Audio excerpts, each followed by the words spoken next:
Hello বন্ধুরা, আমি actually BLA 2 এর ট্রেনিং নিয়েছি। সেখান থেকে শিখেছি কীভাবে SIR ফর্ম ফিল আপটা করতে হবে। তাই SIR ফর্ম ফিল আপটা এই ভিডিওটার মধ্যে পুরো দেওয়া আছে, আপনি দেখে নিন আর সহজভাবে আপনার ফর্মটি আপনি ফিল আপ করে নিন।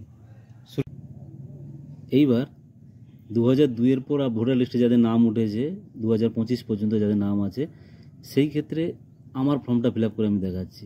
যেহেতু 2002 এর পর আমার ভোটার লিস্টে নাম উঠেছে, তো আমার এখানে আমার ফটোটা লাগাবো, একটা পাসপোর্ট ফটো লাগিয়ে আমি কি করব, আমার সেই একই পদ্ধতি 2025-এর আমার জন্ম তারিখ বের করে আমি লিখব। ভোটার কার্ডের আধার নম্বর দিতে হবে, নাও দিতে পারেন, মোবাইল নাম্বার, আমার বাবার নাম, বাবার 2025-এর এপিক নম্বর, মায়ের নাম, মায়ের 2025-এর এপিক নম্বর, আমার স্ত্রীর নাম 2025-এর এপিক নম্বর।